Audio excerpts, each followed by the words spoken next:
ஒரு அப்பாவும் பையனும் ஒரு சூப்பர் மார்க்கெட்டுக்கு போறாங்க. அங்க போய் பார்த்தாச்சு அந்த ஓனர் யாரு, அப்பாவுடைய ஃப்ரெண்டா இருக்காங்க. அவங்க என்ன பண்றாங்க, அந்த பையனை பார்த்து, தம்பி இந்த இதில் நிறைய சாக்லேட்ஸ் இருக்கு, நீ அதை எடுத்துக்கோ அப்படின்னு சொல்றாங்க. அப்போ அந்த தம்பி வேண்டவே வேண்டாம் அப்படிங்க. அவங்க அப்பா சொல்றாரு எடுத்துக்கோப்பா அப்படின்னு.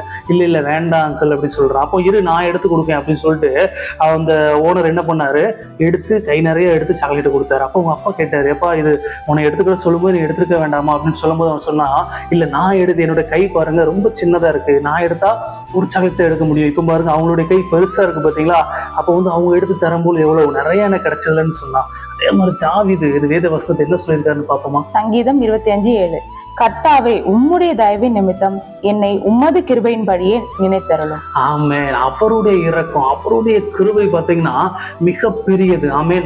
நம்மளுடைய இருதயம், நம்மளுடைய எண்ணங்கள்ல என்னவா இருக்கும், சின்னதா தான் இருக்கும். ஆனா ஆண்டவர் கரத்துல நம்ம ஒப்பு கொடுத்து, ஆண்டவரே உம்முடைய ஆசீர்வாதத்தின்படி, உம்முடைய இரக்கத்தின்படி, உம்முடைய கிருபையின்படி நீங்க என்னை நினைத்தருளுங்க, என்னை ஆசீர்வதிங்கன்னு சொல்லும் பொழுது, அவர் வானத்தையும் பூமி உண்டாக்குன பெரிய தேவன் அவருடைய கரங்களினால கொடுத்தா அது எவ்வளவு பெருசா இருக்கும் நினைத்து பாருங்க. ஆனா நம்மளுடைய காரியங்கள் நம்மகிட்ட இது வேணும் அது வேணும் கேட்காம, ஆண்டவரே நீங்க விருப்பத்தின்படி என்னை கொடுத்து ஆசீர்வதிங்கன்னு சொல்லுங்க.